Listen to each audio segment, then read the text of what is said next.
কত উপন্যাস, কত গল্প পড়েছি।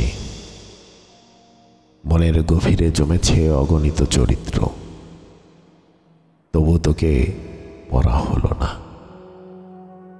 তোর চোখের ভাষা, ঠোঁটের অর্ধেক উচ্চারণ, তোর চুলের এলোমেলো বাতাস, তোর নীরবতায় ভরা এক একটি অধ্যায়, সব যেন রহস্যের কুয়াশায় মোড়ানো।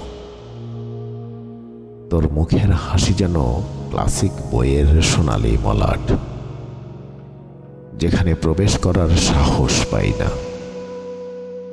তোর অভিমান একটি অসমাপ্ত উপন্যাস, যার শেষ পৃষ্ঠা হারিয়ে গেছে চিরদিনের জন্য। আমি পড়েছি জীবনানন্দের নৈঃশব্দ, পড়েছি রবীন্দ্রনাথের গভীরতা, হুমায়ুনের সহজ কথাগুলো, তবু তোকে পড়া হলো না।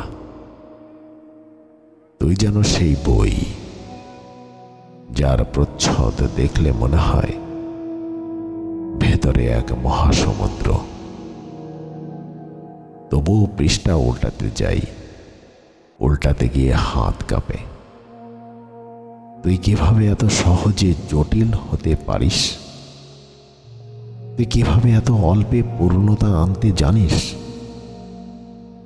তুই কি হুমায়ুনের ভাষার মতোই সহজ, নাকি জীবনানন্দের চাঁদের মতো, যাকে ছুঁতে গিয়ে আঙুল ফসকে যায়? অথচ আমি তোকে পড়তে বসি প্রতিদিন। তোর হাঁটার ছন্দে খুঁজি কোনো কবিতার কথা, তোর মুখের দিকে তাকিয়ে চেষ্টা করি অনুধাবন করতে তোর প্রারম্ভিক লাইন। তোর উপস্থিতি যেন অসমাপ্ত গল্পের মতো, যা শুধু প্রতীক্ষায় রাখে শেষের আশা দিয়ে। তুই কি জানিস, তুই নিজেই একটা গ্রন্থ? তোর নিঃশ্বাসের শব্দগুলো কবিতা হয়ে ওঠে, তোর হাঁটার ছন্দ যেন উপন্যাসের বুনন। তুই যখন কথা বলিস, তোর প্রতিটি শব্দ যেন আলাদা চরিত্র, সবাই একটা গল্প বানিয়ে ফেলে। তুই আমাকে পড়তে দিবি, নাকি আমি নিজেই ভুল পদ্ধতিতে পড়েছি তোকে? তুই কি হিমুর মতো, যে হাঁটে নিজের পথে, পেছনে তাকায় না? নাকি তুই মিসির আলীর মতো, যে কেবল যুক্তির আলো ছড়ায় কিন্তু নিজের অনুভূতি লুকিয়ে রাখে?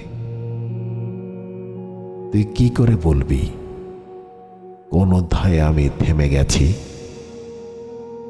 কোন লাইনটা আমার বোঝা উচিত ছিল? আমি তোকে পড়তে চাই, কিন্তু তুই যেন প্রতিদিন নতুন হয়ে যাস। তোর নতুন নতুন অধ্যায়ে হারিয়ে যাই আমি এই গল্পের শেষ কোথায়। নাকি তুই সেই চিরন্তন বই, যার কোনো শেষ নেই, যার পৃষ্ঠা উল্টাতে উল্টাতে মানুষ জীবন পার করে দেয়?